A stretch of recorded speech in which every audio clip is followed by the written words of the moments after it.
Halo semua, Hai guys. Hai. saya Devi Asmarani, Editor in Chief dari Magdalene. Di sini ada teman-teman dari Magdalene juga. Halo, saya Hera, Managing Editor Magdalene. Hai, saya Paul untuk engagement. Patre, saya junior editor di Magdalene. Saya Elma, bagian reporter dan produser Magdalene's Mind. Saya Sam dari Digital Engagement, media spesialis Magdalene. Saya Ani, reporter Magdalene. Nah, ini video perdana dari Match from Home, video di IGTV yang nanti akan membahas berbagai macam. Ini udah memasuki minggu keempat lah kita berada 14 dari rumah. Yang bikin kita agak kangen karena baru-baru aja ya pindah ke tempat baru ya Her ya. Baru 2 minggu kali. Saya tahu-tahu udah kerja dari rumah. Tapi nggak apa-apa karena sampai saat ini kita sehat. Magdalene tetap ada. Setiap hari kita tetap memproduksi artikel. Tapi semuanya kerja dari rumah. Gimana sih pengalamannya kerja dari rumah? Mungkin Hera bisa cerita dulu. Sebelum punya kantor sendiri, sebenarnya kita nggak punya kantor. Semua kerja dari rumah atau dari mana aja. Jadi sebenarnya nggak kaget banget sih. Cuma buat saya karena ada anak kecil, asisten rumah tangga mesti dirumahkan karena dia pulang hari. Jadi tantangannya itu sih, jadi nambah kerjaan ya.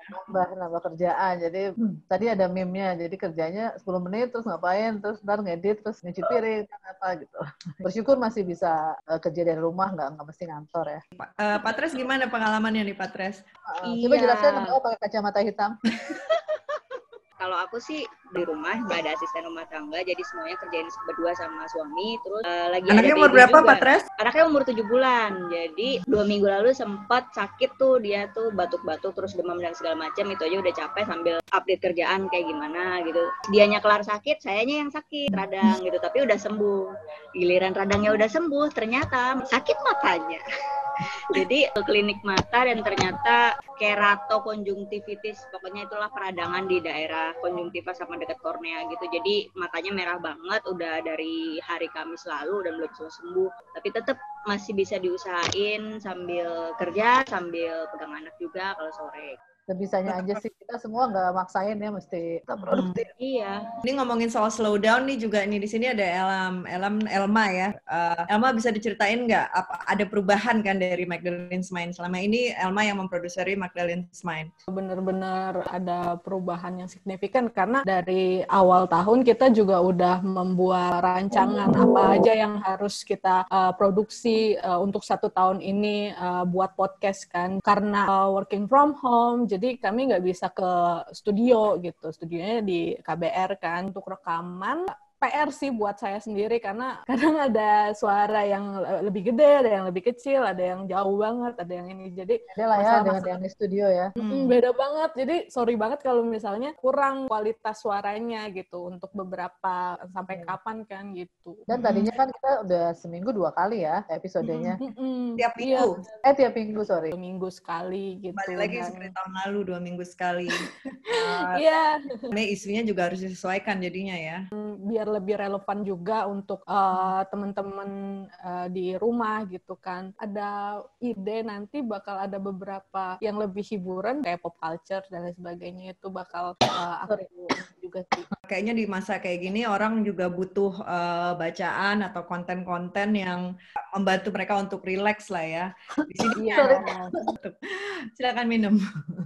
Nah, di sini ada Hani. Dia dulu padahal rumahnya nomor 2 paling dekat dari kantor kita, tempat kosnya ya. Karena COVID dia harus hijrah bentar ke rumah seseorang. Lalu dia kerja di situ dan banyak juga tantangannya. Iya, karena kan aku anak rantau. Jadi pas pertama kali COVID-19 ini diumumin kan Jakarta Selatan salah satu jadi zona merah gitu loh, yang kayak bingung banget sampai akhirnya mengungsi ke beberapa tempat. Nah, rumah itu tuh ada anak kecil yang emang kita bagi-bagi tugas sambil ngasuh juga gitu. Banyak hal yang harus dilakuin, jadinya bingung juga sih. Kalau reporter yang berasa banget tuh biasanya ngeliput ke lapangan, tapi sekarang gimana caranya biar dapat narsum dan wawancara itu ya sebisa mungkin di telepon atau WhatsApp atau apa segala macam. Apakah juga narasumber lebih susah untuk dihubungi atau bagaimana? Atau malah lebih mudah karena semua work from home? Iya. Justru karena semua beberapa narasumber, apalagi kan kita jadinya harus iniin informasi tentang COVID ini kan.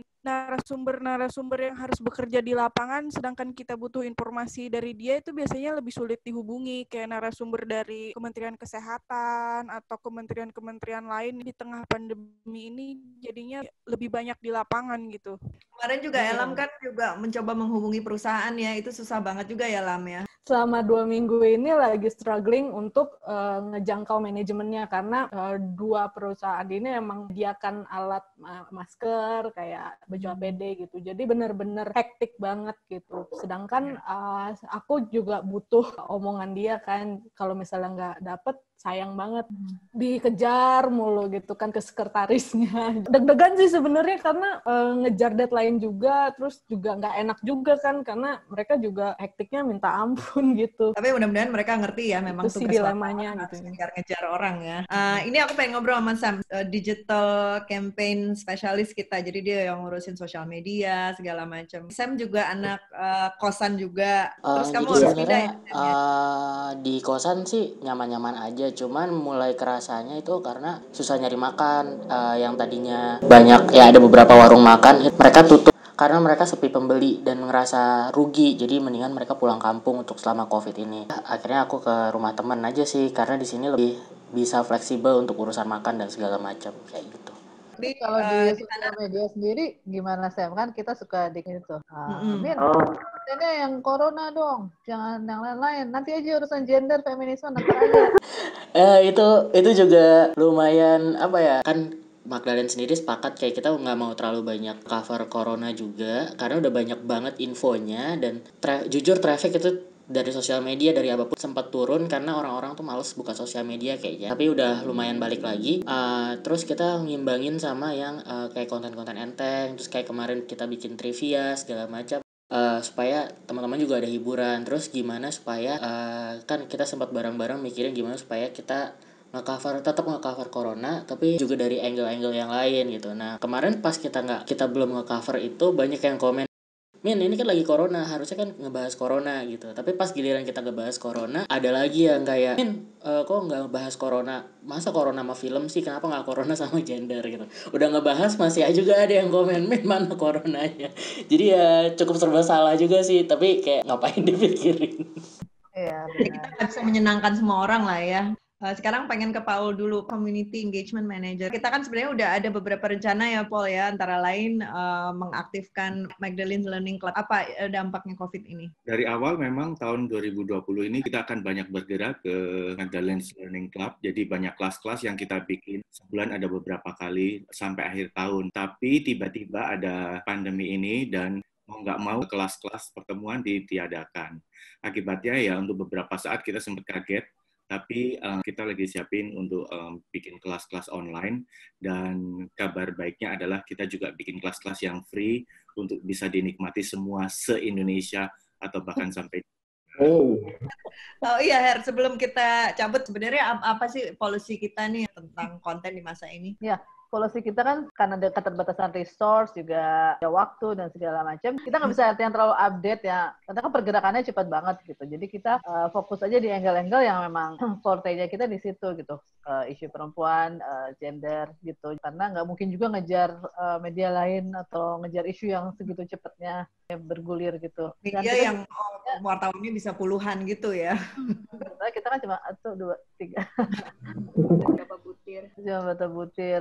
Selain itu, aku juga nggak terlalu, paling bukan news tuh pagi-pagi aja gitu. Sisanya pengen baca yang lain. Yakin pembaca Magdalene juga seperti itu gitu. Jadi kita ada liputan-liputan corona, ada tips-tips dan segala macam yang terkait COVID, tapi kita imbangi dengan berita-berita yang lain, dan ternyata trafficnya sekarang bounce back sih. Berita-berita lain juga banyak dibaca. Oh ya, ngomong-ngomong soal itu juga hari ini ada 2 artikel yang keluar ya. Patreas ngomongin tentang film Itaewon. Kayaknya kita semua udah pernah nonton deh.